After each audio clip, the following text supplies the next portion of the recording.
Hi everyone, my name is Zach Hilgendorf. I'm a PhD researcher and geomorphologist at Arizona State University. And today I'm going to be talking to you a lot about a tool that I use in my personal research called the Geomorphic Change Detection Toolset. So to give you just kind of a little bit of context what we're going to be talking about, first I'm going to talk about what GCD is and kind of where it comes from and what it's used for. And then we're going to, after that, jump into a tutorial on how you would do this yourself. So I've got everything prepared here.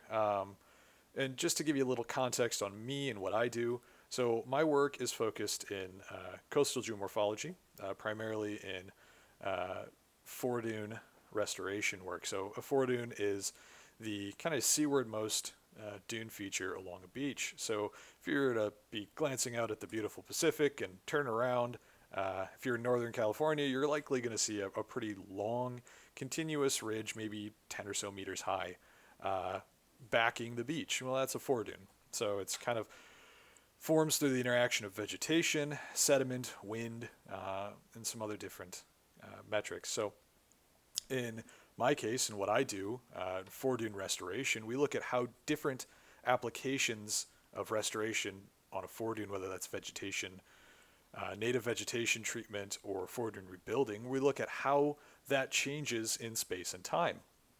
So we're geographers, so that's our focus, is how does this feature change in space and time, and how can restoration efforts through human restoration efforts change that feature to make it more resilient or more adaptive with sea level change and climate change.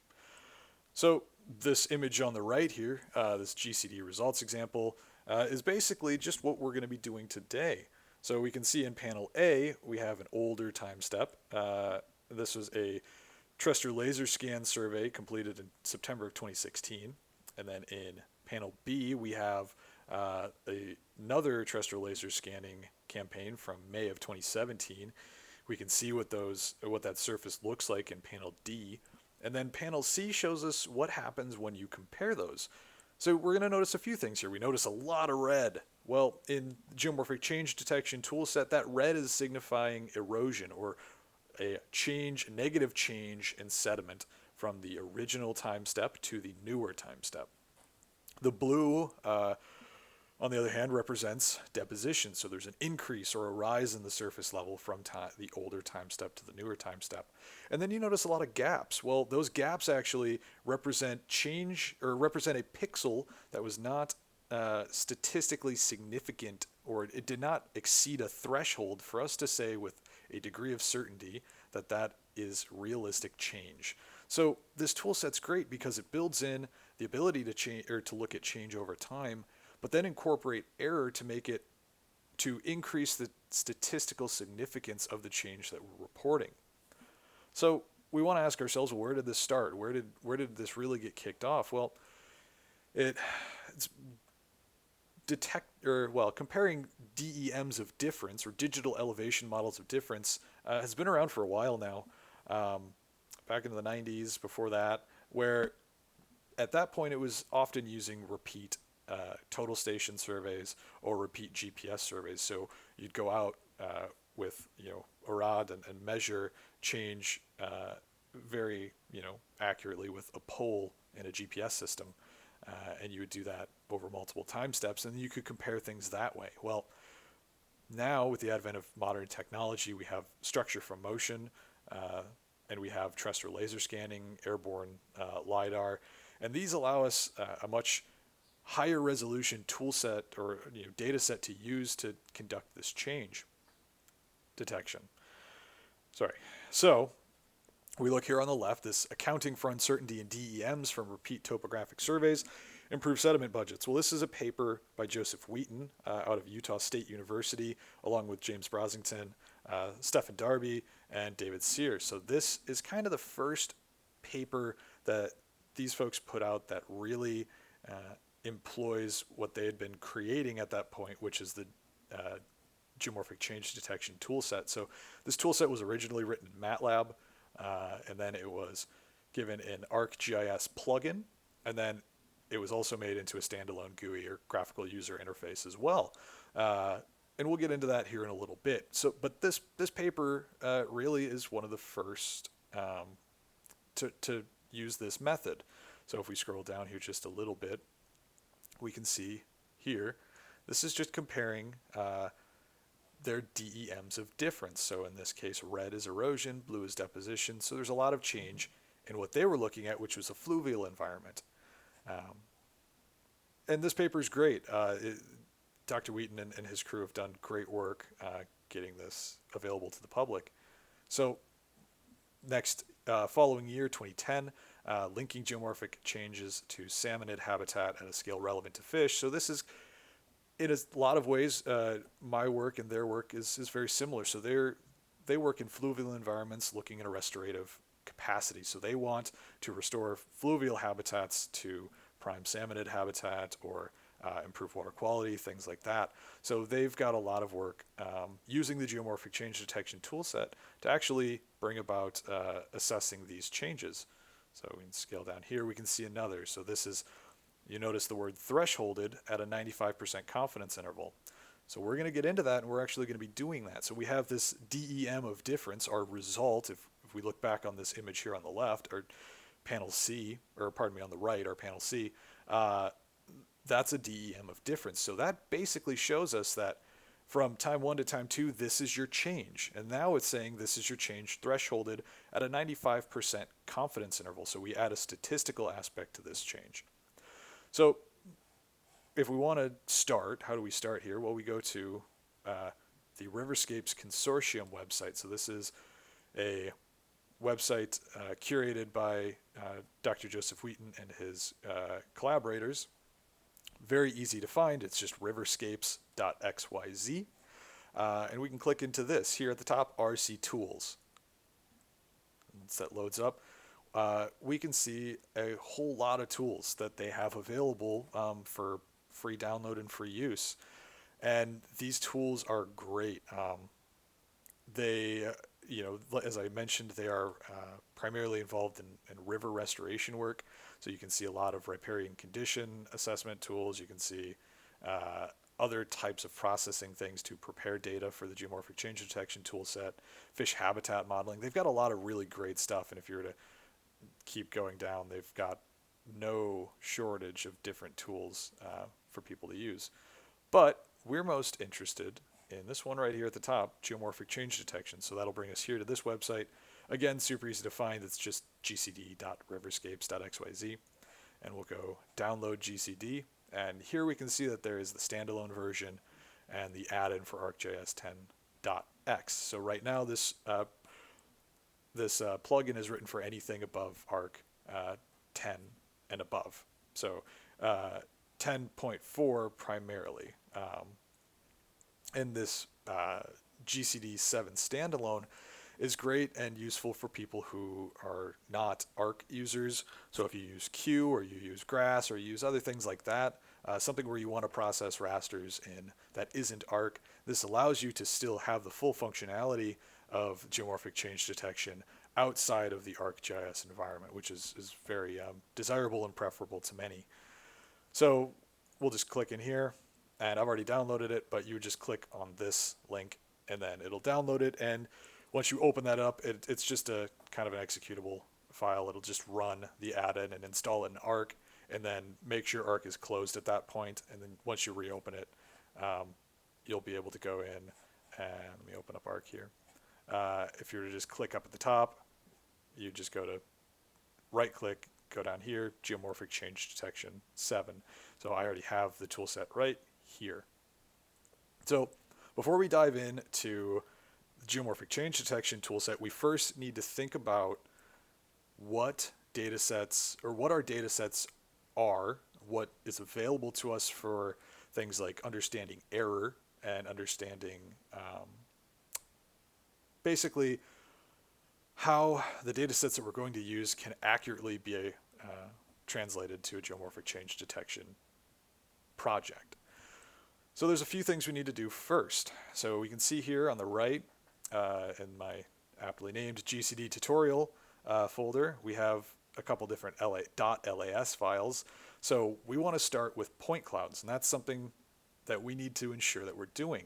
So a couple quick assumptions here. I'm not going to be showing you how to generate these point clouds. I'm not going to be showing you how to align them and everything. That's kind of something that I'm assuming you have done at this point. You have aligned point clouds, so point clouds that match up in time and space. The elevational portions of that might not match, but we know that there are features tying them down to the exact same location in space.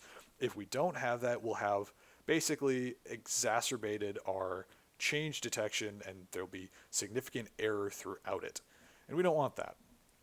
So if we just click into one of these, we can see here's just our general information, our statistics. So in this case, we have 5 million points, and about a 10 centimeter point spacing is what we use.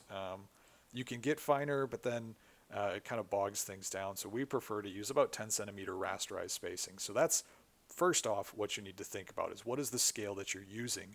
Is it a 10 centimeter raster? Is it a 1 meter raster? Which all of those are okay, but then you have to account for different sources of error. So that's the other thing we need to think about is error. And that is going to be important in a couple of different contexts as we progress. So the first thing we need to think about is, one, where might our error be coming from? Well, it comes from your alignment process. It comes from aligning the point clouds. If you're using Agisoft Metashape, for example, you can actually find what your average error is going to be. So if let me open up my PDFs here. So here we have Arcata is the site that I'm working at in Northern California. We have a processing report from Agisoft from earlier on summer of 2019. So we go all the way down here to our processing parameters. We have our point clouds, point cloud information. We have our root mean square reprojection error. And this is in, you can get it in pixels, but then we can look here and say, okay, in this case, we have 0.12 meters. So this was later reprojected or later rectified, and I think we got it down to about a 0.7 millimeter error. But this is where you would find that number. So this is one source of error, but it's only one. There are errors between point clouds. So if you have a base station and you're collecting a static survey while you're collecting your data, if you can compare those time steps from when you collected the original data set to when you collected the newer data set, there's going to be an error based off of your GPS location as well. That's another source of error. And if you have to do manual alignment of your point clouds, that's an additional source of error. And then you have to look at your the accuracy of the equipment you're using. So maybe it's accurate up to 5 millimeters, something like that. You have to incorporate that error as well. So what I like to do is I like to have an Excel file, and I like to kind of compound that error as I realize what it is. So that's just kind of something you need to think about greatly is, where's my error? And that's the first thing we need to do before we even dive into anything is to assess that error. But moving on. So here we have our LAS files. Here we have, they've been projected in ARC. They're ready to go. So first thing we want to do is make these rasters, because we can't do any comparisons with .las files. So if we were to go up here in the ARC toolbox and we go to conversion tools, and then we're going to go to raster, and you're going to see this one called LAS dataset to raster. So let's double click that. So we want to use, let's start out with September 16 DEM. So this is from September of 2016. This is a vegetation removed point cloud. So we've stripped all the vegetation, all the human features off of this, and we're left with just a digital elevation model. Great, that's what we want to use. So that's our input LAS data set. We go here and we want to say, okay, I'm going to call this September 2016 DEM.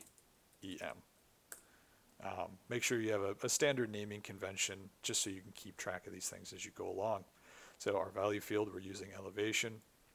We're going to go ahead and use nearest neighbor as our cell assignment type, and we're going to use natural neighbor as our void fill method. And we're going to go ahead and scroll down a little bit more. So we see we have our output data type is float. That's fine. Our cell size, always be careful here because it defaults to just 10, an arbitrary 10. But it has to be the spacing of your raster. So in this case, I have a 0.1 centimeter point spacing. So that's what we're going to use. And then the next, and this is a very important part, we're going to go into our environment tools and our environmental settings. And we're going to go to this, processing extent. Now this is key at this point, because the next thing we need to think about is how do we ensure that the cells that we're working with, so each pixel of our raster, is in the exact same space. And if you were to just process them on their own, they wouldn't line up. So what we want to do is we want to say, okay, I'm going to import based off of this, what I call a concurrency mask, and what Dr. Wheaton's group calls a concurrency mask. So I use that. And notice something here. So it imports that concurrency mask, which is a file that I generated, that I made, that encompasses our study area. And you notice that each of these is a very even, rounded number. That's key, because what it's going to do is it's going to give, based off of the projection of your data and the projection that you're working in, and just the ARC environment, it's going to make it so that all of your rasters are generated within this nice rounded environment. And if that's the case, then we're able to compare them with a high degree of certainty, because there's not going to be any separation between the pixels. There won't be any shifting between those pixels, so there won't be any slivers, which then exacerbate the issues that you have again within your GCD results. So great, we've done this. We're going to hit OK. We're going to hit, and I should note, once we run this, sometimes you have to work with your cell assignment type and your void fill methods to find what works for you. We're going to try nearest neighbor right now, and nearest or natural neighbor for a void fill. Sadly, ARC is sometimes fickle, so we might have to adjust this as we go. So we're going to hit OK.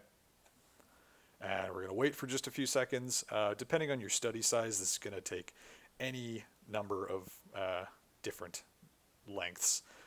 Sometimes these only take, just a few seconds, and we can see here a accurate, fully filled in digital elevation model. That's great. That's exactly what we want to see. And then we're going to go ahead and we're going to do the same thing for our May, our second time step here. So fill that in. And I made an error. So we're going to go back into our results, and we're just going to re-export this really quick. One incredibly key thing that I almost missed is at the output raster, you need to ensure that that is a .tif file. If it's not, it will not import into the Geomorphic change detection toolset. So rerun that, my apologies. And then I will start preparing this other one here as well. So here is our May. We're going to go ahead and I'm just going to overwrite that one. Nearest natural.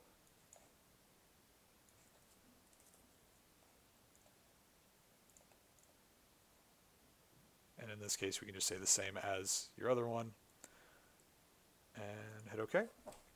And that'll process.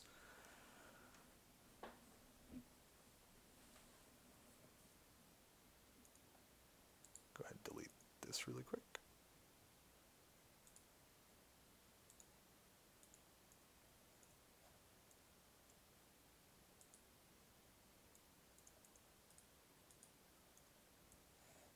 Uh-oh. I think ARC might have broke here. Give me just a second.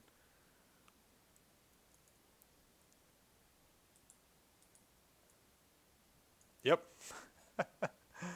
Okay.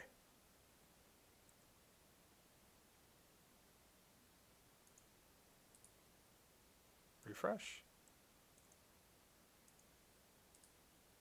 There we go. My apologies. All right, so here we go. Here we have our two layers. So this is a great start. So if we were open, we can pull these both in and look at, open our properties, and we can see if we scroll down, our extent is exactly what it needs to be. It's these nice even numbers. It's projected in the projection that we want. Everything's good to go. So now we can start our geomorphic change detection tool, project up. So if you click on this, it'll open up this nice little dock down here. And then go here, new project. Name, we're going to call this GCD tutorial. Our parent directory is going to be just wherever you want the data to be stored. So there it is. This is where you can set up what data or what units that you want to work in. I work in meters, but you can change it to any one of these. You can give it a description and put in metadata as well. So we'll start it up, and then here we have our geomorphic change detection tutorial file. So if we were to click in here and we were to go up to, let me refresh this here really quick, it automatically generates basically a parent file in wherever it is that you're storing it. So that's how you'll see the data just in the folder Windows folder format. So we go here, we're going to say add existing DEM. Let's click on September 2016 underscore DEM, add. So what this is going to do is it's going to open this window up, and you see how these numbers down here are nice, and it's hard to tell, but green. That means that the data set is rounded. If it is not, you'll see all of these will be red, basically saying that they're not concurrent, they're not rounded off, and GCD will be upset with you. So here we go. You can name it what you want. All of this is set up. The cell resolution is 0.1 or 10 centimeters. It gives us how many rows and columns of data are going to be generated. And we're just going to hit add raster. So here you can see on the bottom it's generating that raster right now. And you may think, well, why is it taking so long? What's it doing? Well, it's doing a few different things. It's one, importing that raster, and then automatically colorizing that raster in a color scale inherent to the GCD toolset, and then it's also generating a hill shade underneath of that. So basically, when you add any of these surveys, and you'll see that here in just a second, it'll show up as a semi-transparent raster overlaying a hill shade for easy visualization. So here we go. And we can see here exactly what I was just saying. So we zoom in and we can see our raster here. Here is our foredune. This is our beach. And it adds the hill shade, and it also adds the DEM automatically.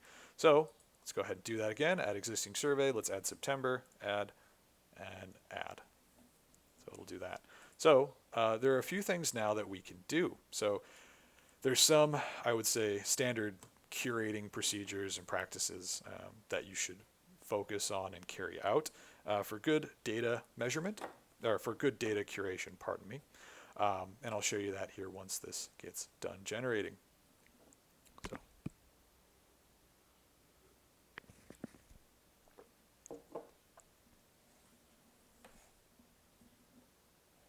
Almost there.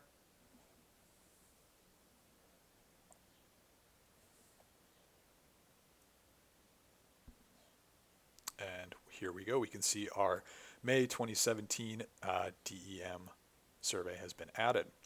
So let's first focus on a couple different things. So in my line of work, we have twice a year, we have another survey added to this geomorphic change detection project. So we need to keep this in check and keep it so that it's easy to sort through and easy to work with. So we're going to go right click on this. We're going to edit DEM survey properties. See this, it says survey date not set. So we're going to go in there, and you can go in, and so this was completed in 2016, and it was completed in September. So you can just do that, and same thing for May. We'll set that really quick. It's not. This doesn't really. It makes things a little bit easier as you're working through the tool set because it understands older and newer time steps through this. Otherwise, you just have to manually change that. So we'll update that, and then we can go here, sort chronologically ascending. So then it'll just sort it the way you want it. So there's a few other things we should pay attention to here. So let's open up one of these, and we see an associated surface, and we see an error surface as well. So the associated surface, you can right-click on that and say, I want to create a new slope degree associated surface, or a new percent slope associated surface, or point density. So basically, there are things you can automatically generate that these are basically just these are tools that will be run automatically when you click on them.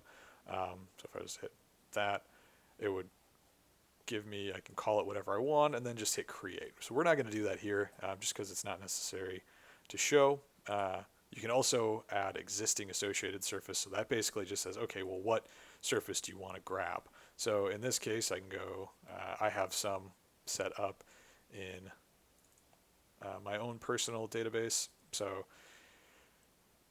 I have slope aspect, for example. That might be one we want. Maybe we want the DSM, or the digital surface model, which has vegetation inherent in it. Maybe we want to include that. So there's any number of things we can include just to make it so that all of our data is in one spot. But the really key one here is our error surface. So we can calculate new error surface or error surface with a mask. And we're going to need to really think about, as I mentioned before, where our error is coming from. So in this case, we're just going to use an approximate error based off of just what I know this data to be. So we're going to create new error surface. So here we go. We're going to say this is going to be our September 2016. We're going to call it GE. So for me and the way my nomenclature, that's means a global error model. So it is a uniform value applied across the entire surface. What's that going to look like? Well, we're going to say that it is very low. We're going to say, well, you know what? We're just going to bump it. We're going to say that it is, let's assume there's 2 centimeters of possible error. We're going to hit create. And that's just going to run through the toolbar down here and then automatically add it. You'll get a little pop-up that says error surface created successfully. You hit OK, it'll close that whole thing. And if we look at our September, we can see, turn off May, this nice surface here. So this is basically saying that there is a standard 2 centimeters of potential error across that entire surface. And then we'll do the same. You know what? We're just going to say, for example, create new surface. Again, this will be May 2017 GE. And we're going to say it's another 2 centimeters. 2 centimeters. Create.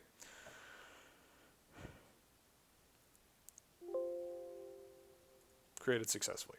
Perfect. All right, so now we have our error surfaces generated. So I say global error here because the other type of error, local error, is also something we can use here. Now this is much more in-depth error calculation. It requires you to parameterize your data. It requires you to statistically analyze your data before you even get to this point.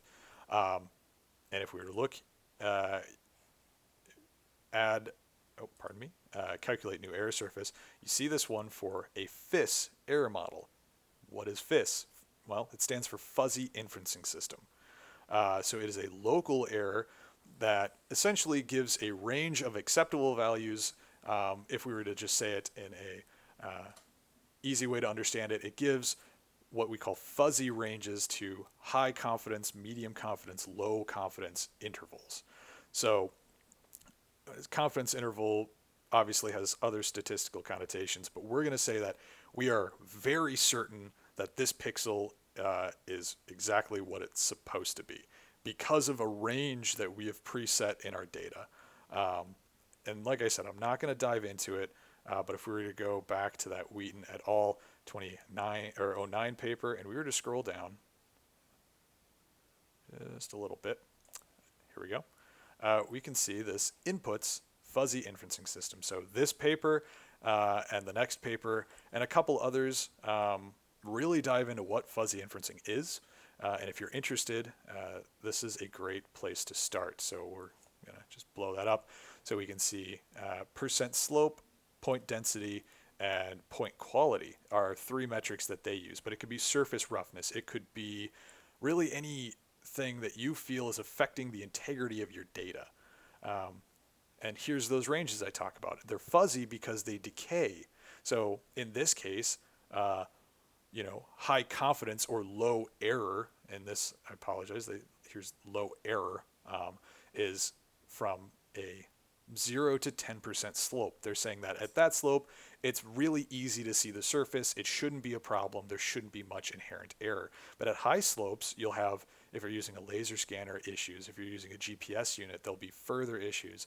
So these decays say that you can be part of a couple of different memberships of that fuzzy inferencing.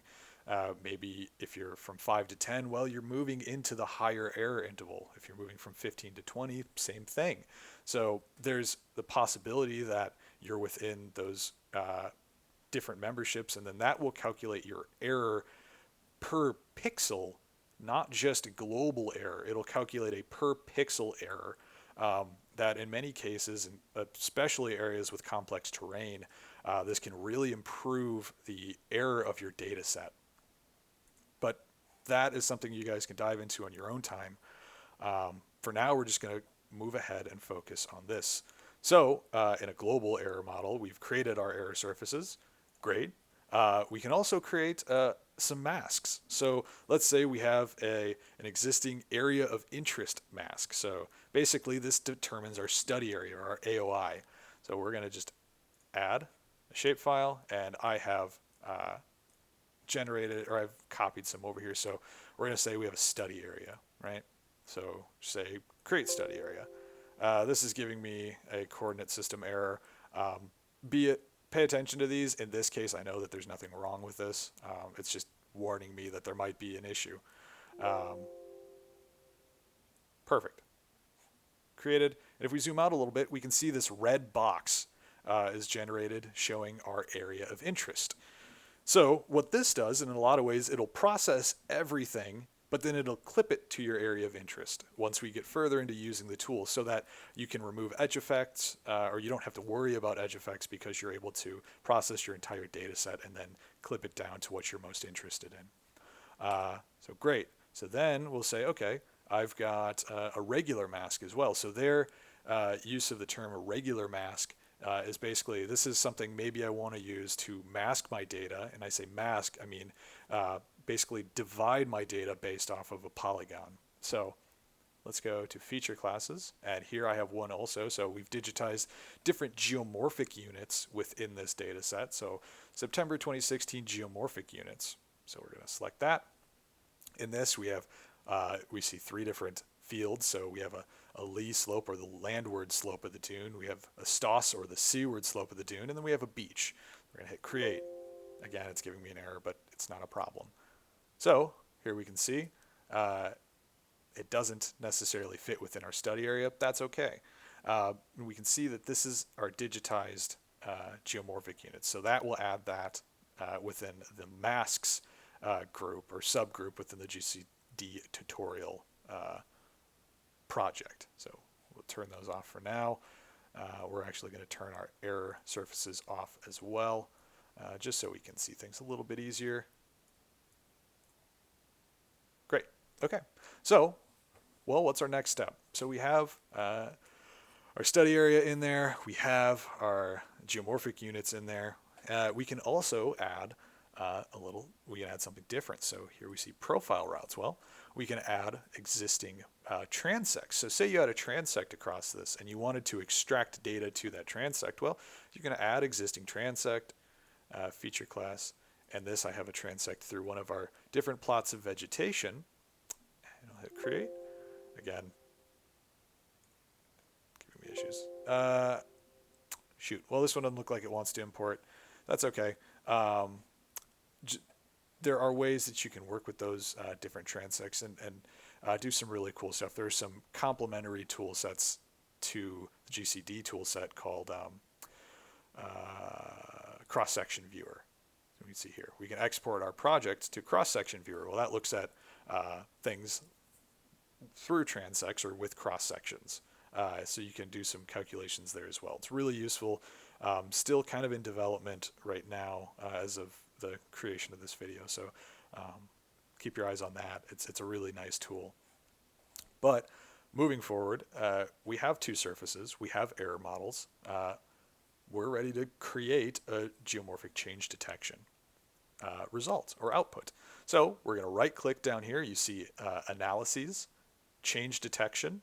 You're going to right click here. You're going to say add change detection. You can batch change detection as well. I find it a little bit easier to just manually add it. So we see our September 2016 underscore May 2017 min LOD, or minimum level of detection at 0.2 meters. Well, that's just the generic basic thing that it throws up there, because the uncertainty analysis, or basically how we incorporate the error that we've now created, is defaulted to the simple minimum level of detection, basically saying that anything below, in this case 20 centimeters, isn't quote-unquote detectable. But we know that that's not the case with our data sets. So let's change this really quick. So we have our new data set, we have our old. Once you change these, you'll see that the error model is applied to the base. We're going to change this to study area so that it only incorporates that red polygon that we saw earlier. And we're going to change this to probabilistic thresholding. And we're going to change this to 0.95. So this is saying that 95% of the data is going to be included in this assessment. That other 5% is on the exterior, or if you think of it, what would it be, 3 sigma deviation. So it's not within what we call statistically significant data. So we're going to actually jump back into our PDFs here, and we're going to look at this paper by Lane, Westaway, and Hicks, 2003. So in the Wheaton papers and in a lot of other papers, this is referenced because it looks at, well, estimating statistically significant erosion or deposition, in this case in a large gravel bed braided river, but in a lot of other senses, just a geomorphic system. So we're going to go down to page 4. Here we go. Statistical significance. So I suggest reading this paper. It gives you a better idea of what the equations Wheaton et al. Used to create the geomorphic change detection tool set use. But this equation 12 here is exactly what we're doing. So we are saying that there is a threshold value determined by your Z1 minus Z2, or your elevational difference, divided by the square root of your sigma 1 squared plus sigma 2 squared. So that sigma is the standard deviation of your error, divided, or square root those two terms. So basically we're normalizing our threshold value. So we're looking at the range, and then we're normalizing it by our possible propagated error range. And that gives us our threshold value. So definitely, I'm not going to dive into this too much. I highly suggest reading, if nothing else, through their setup and methods, because that really gives you an idea of exactly what we're using to calculate statistically significant change within a DEM of detection. But back to ARC, we have these. We're going to use a probabilistic threshold of 0.95, and we're going to hit create. And it's going to jump around a little bit, and it's going to pump through a few different things, creating the error that we're interested in, or pardon me, the change that we're interested in. And Almost done.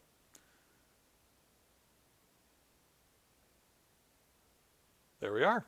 So we can see a few things. Well, first off, we can see that it created it only within that study area that we told it to create it in, so that's a good thing. And then this change detection results window pops up. And this is really useful. So there's a few things here. You can see in a raw sense, these are the raw data, so the pre-error threshold data. So it gives you basically a comparison, or a comparison with how much was essentially removed. So in this case, we can see that total area of detectable change, not applicable. Why? Because the entire area was detectable change in this case. This threshold value, however, it's saying that most of the surface saw detectable change. So this detectable change is very useful in as far as calculating how much change has occurred. So then we look down here, we can see volumetric differences. So our total net volume says that 14,131 cubic meters were removed from this study area. And we can see that that translates based off of our area of detectable change and our net volume of difference to a negative 80 centimeters, or negative 0.8 meters of change across the entire study area.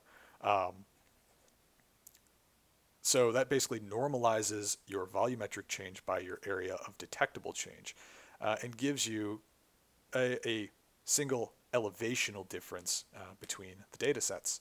So when we go to graphical results, we can see something different here. So this is a really great, let me blow this up just a little bit so we can see it a little bit easier.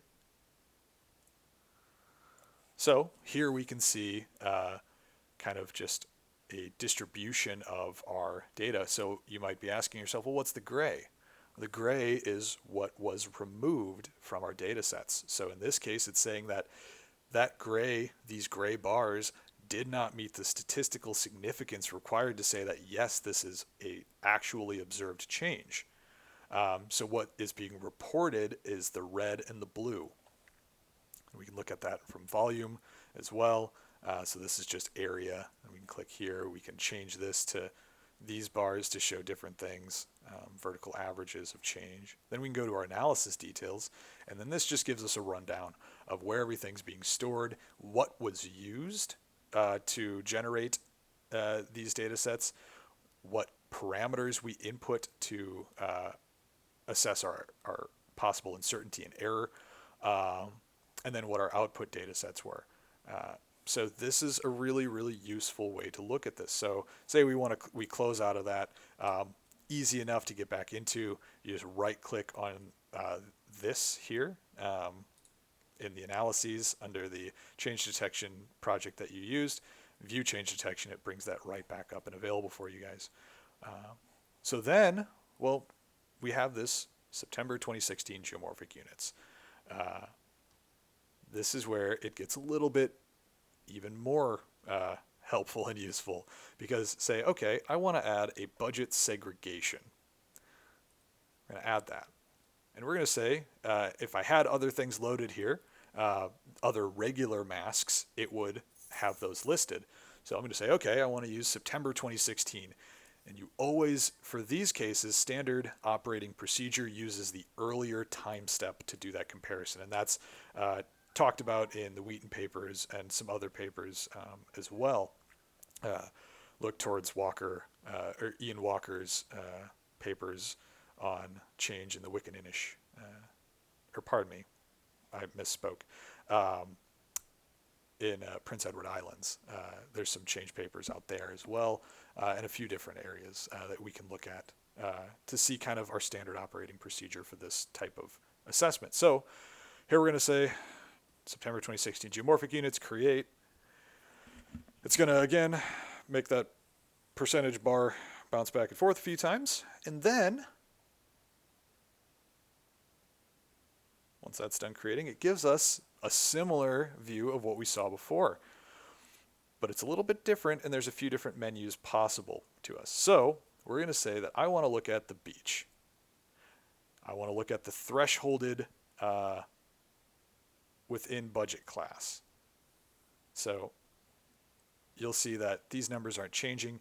The raw represents raw DOD of interest. We'll say that. So if you look at this, none of the surface saw any raising, which if we were to look here, that's pretty obvious. None, in this case, all of the area saw detectable change, but our net thickness of difference is different. It's over a meter of negative change, so erosion. But let's go ahead and say, okay, I want to look at my stoss, or my seaward slope of the dune. Similar, but this number changes to negative 0.79 meters of change. And then if we go here again, lee, we see significantly less. So on our landward slope of our dune, we're seeing significantly less change occurring. And we also notice that our thresholded change is different than our total area of interest. Here, only 42% of the area saw statistically significant change, whereas if we were to look at our beach, 100%, or if we were to look at our stoss slope, 69% saw statistically significant change. So this is great. Now we can go to our graphical results by category tab, and again, we can change that up. So you see the image in the back does not change. The grayed out bars in the back don't change. But what does change here is as we change the budget class, our display changes showing the representative amount of change from each of those different units. So here we have volume. So beach, obviously significant erosion, but in the stoss slope, or on the sand, or the seaward side, there is actually some detectable deposition going on. Same thing with our lee slope. We can see again statistically significant deposition and erosion occurring. If we're going to look at a longitudinal breakdown, this gives us our volumetric change based off of our reach. So beach, stoss, and lee. And then these are basically, it's just a bar chart. Our analyses input, same thing as before, but it says that a regular mask was used to process that data. And then we can go here and we can look at, it actually gives us pie charts as well. So in this case, area of erosion, significant on the beach, smaller pie for the stoss slope, and a very small sliver of a pie for the lee slope. Volume of erosion, the same thing. Area of deposition and volume of deposition. So this is just a really great tool for graphical or visual representations of the data that we're seeing. So with that really kind of walks us through exactly what changes and how to use the geomorphic change detection tool set in a project. Things we need to think about, whether that's making sure our data is concurrent, thinking about what error we're using to inform our change detection results, and then actually running through a change detection project. We can zoom in here and we can see, like I said before, any of these areas without pixels actually represent something that our error thresholded out. So this is a really useful tool set, especially for the geomorphologist and the geologist, looking at change in surface over time. As I'd said before, those papers by Wheaton, Shafroth is another one, Kosbrak et al. 2019 is another one, and I'll link those below in the About section on the video. But these are great videos to actually, or great papers to really understand what this tool set does. Not to mention, there is a plethora of videos on the Riverscapes Consortium GCD website talking about how to set up a concurrency raster, what our thresholding really is, and how to do all of this. So there's no shortage of help and assistance available online through Riverscapes Consortium and Joe Wheaton's group. So with that, that's really all I have to talk to you about today. feel free to reach out. I'll link my email and my contact information below as well. So I hope this was an informative video, and I hope that it helps you out in your own research. So have a great day.